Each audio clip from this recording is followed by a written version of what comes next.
पायलटों पर 275 मौतों का फोड़ा ठीकरा। अमेरिका ने ही खोल दी विदेशी मीडिया की कलई। जांच पूरी हुई नहीं, पायलट को ठहरा दिया जिम्मेदार। भारत की पायलट फेडरेशन ने भेजा कानूनी नोटिस।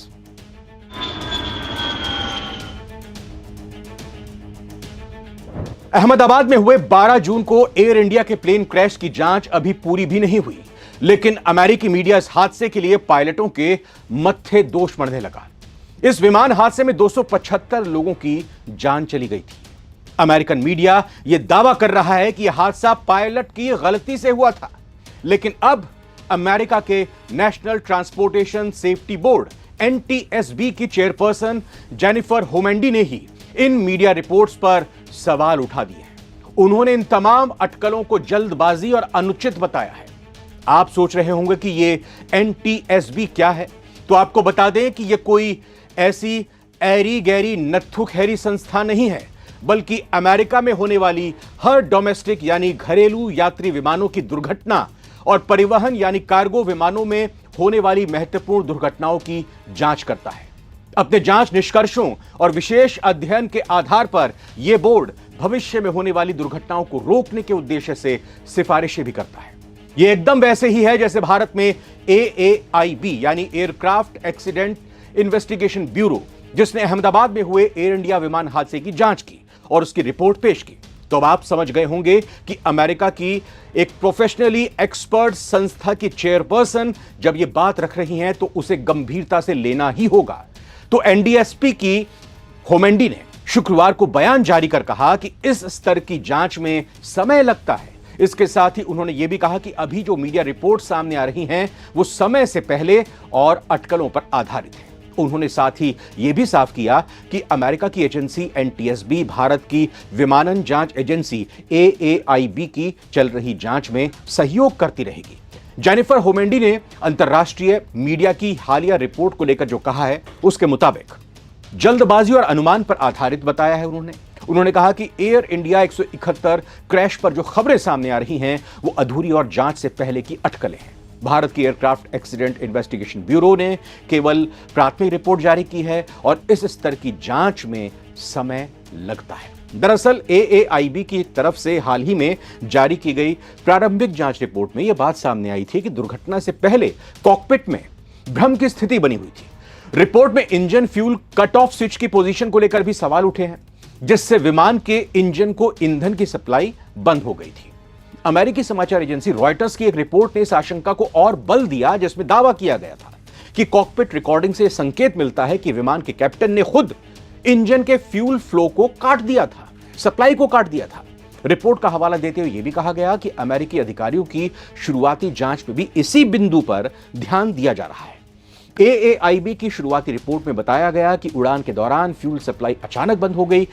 एक पायलट ने इस पर सवाल उठाया जो कि रिकॉर्डर में भी कैद हो गई है, लेकिन दूसरे पायलट ने इससे इनकार किया कि मैंने ऐसा नहीं किया। इसके आधार पर कई मीडिया रिपोर्ट्स में इससे पायलट की गलती या कॉकपिट में एक भ्रम की स्थिति बताया गया।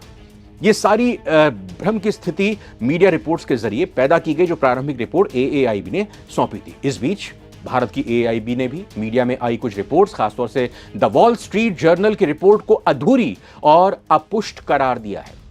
ब्यूरो ने कहा कि इस तरह के बड़े हादसे से स्वाभाविक रूप से जन सामान्य में चिंता पैदा होती है, लेकिन इस समय भारत की विमानन सुरक्षा को लेकर डर या भ्रम फैलाना कतई सही नहीं है, खासकर तब जब सच्चाई की पुष्टि अभी नहीं हुई हो। वॉल स्ट्रीट जर्नल की रिपोर्ट में कैप्टन पर आरोप लगाए गए थे। AAIB ने स्पष्ट किया है कि शुरुआती रिपोर्ट केवल घटनाओं के क्रम को, उनके सीक्वेंस को दर्शाने के लिए होती है और अंतिम रिपोर्ट आने तक संयम जरूरी है, धैर्य रखें। उन्होंने अंतर्राष्ट्रीय मीडिया के कुछ वर्गों पर भी आरोप लगाया कि वो चुनिंदा और अपुष्ट जानकारी के आधार पर निष्कर्ष निकालने की कोशिश कर रहे हैं और ये गैर जिम्मेदाराना रवैया है। वॉल स्ट्रीट जर्नल की रिपोर्ट में कहा गया कि अमेरिका के अधिकारियों के अनुसार ब्लैक बॉक्स रिकॉर्डिंग से संकेत मिलता है कि कप्तान यानी कैप्टन सुमित सब्रवाल ने ईंधन नियंत्रण स्विच फ्लाइट के क्रैश होने से ठीक पहले बंद किए थे। यह सीधा उनकी तरफ से एलिगेशन आरोप लगा दिया गया। शुरुआती रिपोर्ट के मुताबिक विमान टेक ऑफ के करीब 30 सेकंड के अंदर क्रैश हो गया। रिपोर्ट में बताया गया कि जैसे ही विमान अपनी अधिकतम गति पर पहुंचा, इंजन 1 और इंजन 2 के दोनों के fuel cut off switch run से कट ऑफ की स्थिति में चले गए, यानी कि क्लोज कर दिया, बंद कर दिया, और वो भी 1 सेकंड के भीतर। हालांकि रिपोर्ट से यह स्पष्ट नहीं हुआ कि यह स्विच अपने आप कैसे बंद हो गए। रिपोर्ट में यह भी कहा गया कि स्विच को वापस रन मोड में लाया गया था, लेकिन तब तक विमान की ऊंचाई कम हो चुकी थी और वो समय रहते दोबारा ताकत नहीं जुटा सका और फिर क्रैश हो गया। अभी अंतिम रिपोर्ट का इंतजार किया जा रहा है और जांच एजेंसियों ने सभी से संयम बरतने और गलत जानकारियों से बचने की अपील की।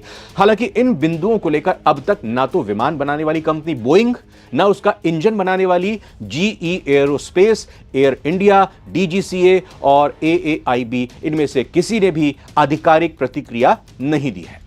एनटीएसबी के चेयर जेनिफर होमेंडी की यह टिप्पणी ऐसे समय में आई है जब विमानन हादसे से जुड़ी रिपोर्ट्स और संभावित कारणों पर अंतर्राष्ट्रीय स्तर पर मीडिया में काफी चर्चा हो रही है। होमेंडी की अपील साफ है, विमान हादसे जैसे संवेदनशील मामलों में जिम्मेदारी से रिपोर्टिंग की जाए और तब तक निष्कर्ष ना निकालें जब तक जांच पूरी तरह खत्म नहीं हो जाती। इस हादसे की जांच में कॉकपिट वॉइस रिकॉर्डर और फ्लाइट डेटा रिकॉर्डर की भूमिका महत्वपूर्ण होगी, जो हादसे के कारणों को पूरी तरह से समझने में, अंतिम निष्कर्ष पर पहुंचने में मदद करेंगे। होमेंडी की यह टिप्पणी से स्पष्ट हो जाता है कि जांच अभी शुरुआती चरण में है और निष्कर्ष निकालने में थोड़ा समय लगेगा। लेकिन इन भ्रामक खबरों पर भारत की तरफ से अब पायलट फेडरेशन ने विदेशी मीडिया संस्थानों को कानूनी नोटिस जारी कर दिया है और अपनी गलत रिपोर्टिंग के लिए माफी मांगने की पुरजोर तरीके से मांग की है। भारतीय पायलट संघ यानी federation of Indian pilots FIP ने द वॉल स्ट्रीट जर्नल और रॉयटर्स के खिलाफ कानूनी कार्रवाई शुरू की है। यह कदम 12 जून को हुए एयर इंडिया हादसे को लेकर उनकी हालिया रिपोर्ट्स के बाद उठाया गया है, जिस रिपोर्ट को हमने आपको पहले भी बताया। इसमें पायलट की गलती या कॉकपिट पे कंफ्यूजन को दुर्घटना का संभावित कारण बताया गया था। फेडरेशन ने आरोप लगाया कि इन मीडिया रिपोर्ट्स में बिना किसी ठोस सबूत के दुर्घटना का कारण पायलटों की गलती को ठहरा दिया गया, जो पूरी तरह गलत और भ्रामक है।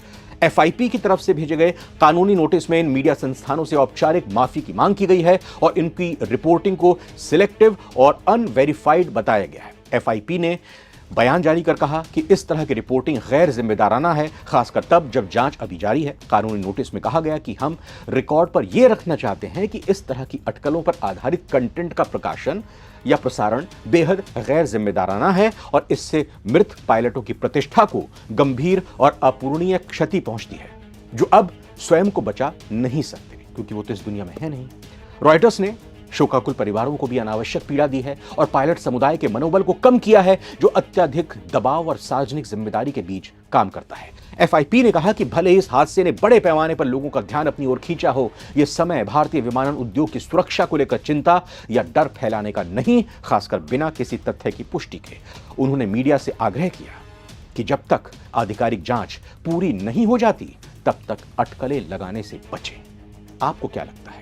जो पायलट एसोसिएशन की तरफ से, फेडरेशन की तरफ से अब कानूनी नोटिस जारी किया है, वो सही है, सही समय पर किया गया है। और दूसरी बात, अब अमेरिका की तरफ से भी जब एक संस्थान की तरफ से यह कह दिया गया है कि धैर्य रखना चाहिए, जल्दबाजी नहीं करना चाहिए और शुरुआती रिपोर्ट को निष्कर्ष नहीं मानना चाहिए, उनके इस बयान आ जाने से क्या आपको लगता है कि पायलट को जो जिम्मेदार ठहराया जा रहा है, पायलट को कसूरवार ठहराया जा रहा है, अब ये जो दाग उन पर लगाने की कोशिश की गई है वो धुल गया है क्या? कब तक इंतज़ार हमको इस फाइनल रिपोर्ट का करना पड़ेगा, ये भी एक बड़ा सवाल हो जाता है। और उम्मीद और इंतज़ार अब सभी को इस बात का है कि कब तक आखिर ये फाइनल रिपोर्ट सामने आती है और दूध का दूध, पानी का पानी होता है।